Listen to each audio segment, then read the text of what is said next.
Hey global news watchers! Welcome back to Channel Name, where we unpack the world's biggest stories. Today Bolivia is at a crossroads. On August 17, 2025, millions are voting in an election that could end 20 years of socialist rule by the Movement Toward Socialism, or MAS. Right-wing candidates are leading, but a fractured left and a crippling economic crisis make this vote unpredictable. Will Bolivia swing right, or will the left cling to power? Hit that like button, subscribe, and let's dive into this pivotal moment.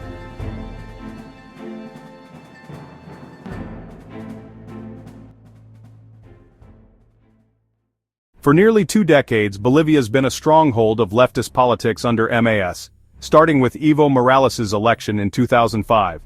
Morales, Bolivia's first indigenous president, nationalized industries, reduced poverty, and aligned with socialist allies like Venezuela and Cuba. But now, MAS is crumbling. Morales is barred from running due to court rulings and faces an arrest warrant over allegations of a relationship with a minor. His ally-turned-rival, President Luis Arce, withdrew his candidacy amid plummeting popularity, blaming Morales' supporters for sabotaging his government. The real driver here is Bolivia's worst economic crisis in 40 years. Inflation hit 24.8% in July, the highest since 2008. Fuel shortages, dollar scarcity, and long queues for basics like bread are fueling voter anger. MAS's candidate, Eduardo del Castillo, is polling at just 2%, and the party risks losing its legal status if it doesn't hit 3%. Posts on X, like one from @CamillaPress, show 30% of voters are undecided or planning null votes, reflecting distrust in all candidates. Leading the polls are 2 right-wing veterans. Samuel Doria Medina, a center-right business tycoon who owns Burger King franchises in Bolivia, is polling around 19.6–24.5%. He's pushing austerity, privatizing state firms, and attracting foreign investment for Bolivia's lithium reserves, the world's largest. Jorge Quiroga, a former president from 2001–2002, is neck and neck with 16.6–24.4%. He wants to cut subsidies, digitize the state, and restore U.S. ties severed by Morales in 2008. Both admire leaders like El Salvador's Nayib Bukele and the Trump administration. On the left, 36-year-old Senator Andrónico Rodriguez, once Morales' protege, is the top contender, polling 13.7%.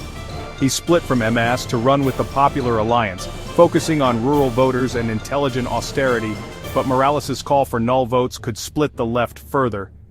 Posts from @Datosame24 show Quiroga briefly took the lead in one poll, but with 25–34% of voters undecided or null, this race is wide open.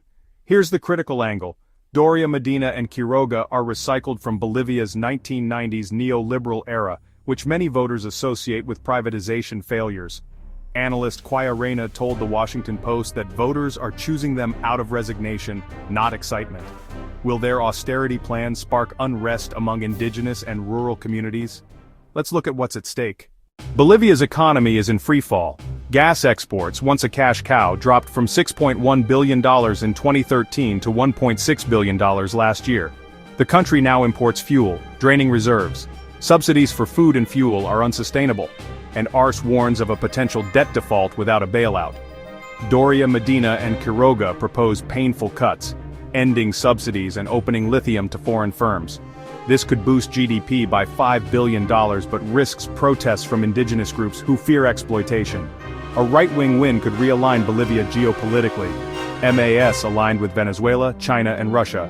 Doria Medina and Quiroga want US and Israeli ties, free trade deals, and distance from socialist regimes. Posts from @Oppenheimer cheer this shift, but others, like at La Roma del Sur, warn of electoral fraud risks, citing Venezuela's playbook. A runoff on October 19th is likely, as no candidate is near the 50% or 40% plus 10-point lead needed to win outright. The economy's the central issue, but distrust runs deep. Corruption scandals like those involving Morales and Arce's son have eroded faith in institutions. Latino Barometro's 2024 survey ranked Bolivia's elections as the region's least trusted, with only 7% believing votes are clean. This could fuel post-election unrest, especially if Morales' null vote campaign gains traction. With 7.9 million eligible voters, polls close at 4 p.m. local time, with preliminary results by 9 p.m. Bolivia's new vote counting system, monitored by the EU and OAS, aims to counter fraud claims that sparked violence in 2019. If no candidate wins outright, a runoff on October 19th will decide the presidency. Analysts like Carlos Toranzo predict MAS's end, but warn their grip on power makes a peaceful handover uncertain.